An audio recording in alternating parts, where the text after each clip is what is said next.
اعوذ باللہ من الشیطان الرجیم بسم اللہ الرحمن الرحیم السلام علیکم رحمۃ اللہ وبرکاتہ۔ جیسے کہ ہم نے پہلے بھی سورہ نساء کی چند آیت کا ترجمہ تفسیر اور خلاصہ بیان کیا تھا، جس میں ارشاد ربانی ہو رہا تھا یقیناً بلکہ ہم نے اٹھا لیا اس کو اللہ نے اپنی طرف، اور اللہ ہے بڑا زبردست حکمت والا۔ نہیں کوئی شخص اہل کتاب سے مگر یہ کہ وہ ضرور ایمان لے آئے کہ عیسیٰ پر اپنی موت سے پہلے اور قیامت کے دن وہ ہوگا ان پر گواہ۔ آگے ارشاد ربانی ہے فَبِظُلْمٍ مِّنَ الَّذِينَ هَادُوا حَرَّمْنَا عَلَيْهِمْ طَيِّبَاتٍ أُحِلَّتْ لَهُمْ بِصَدِّهِمْ عَنِ السَّبِيلِ اللَّهِ كَثِيرٌ۔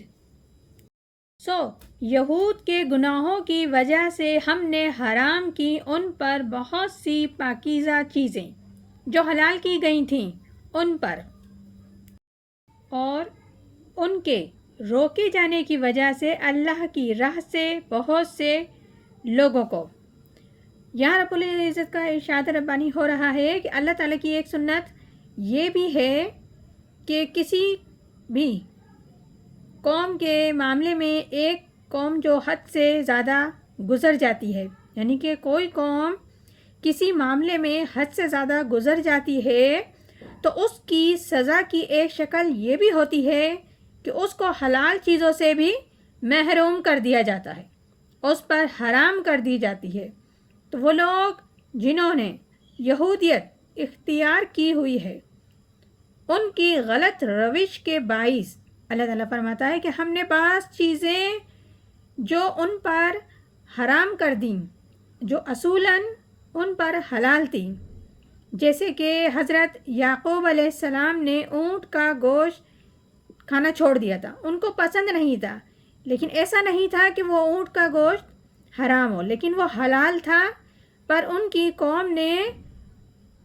یعقوب علیہ السلام کو دیکھتے ہوئے وہ نہیں کھاتے تو خود پر حرام قرار دے دیا تھا۔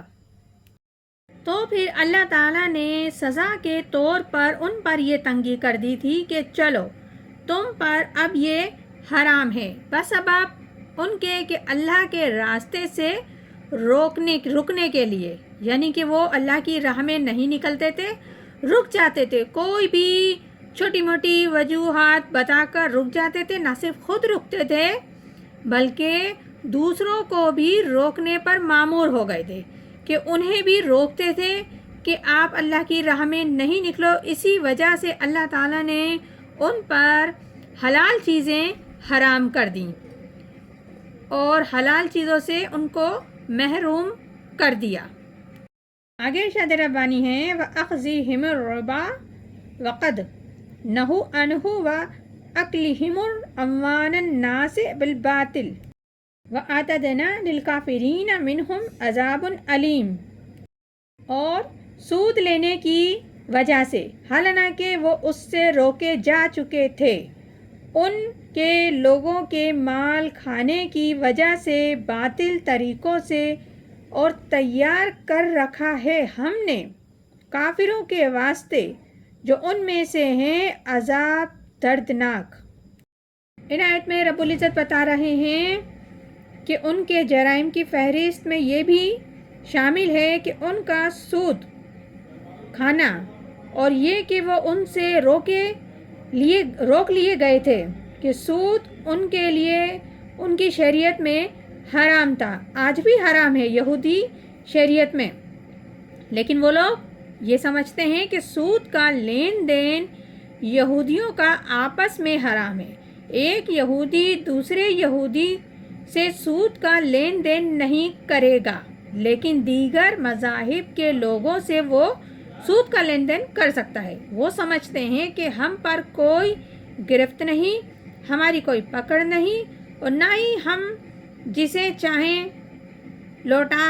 دیں، ہماری کوئی پکڑ نہیں، یا کسی بھی قسم کی ہم لوٹ مار کریں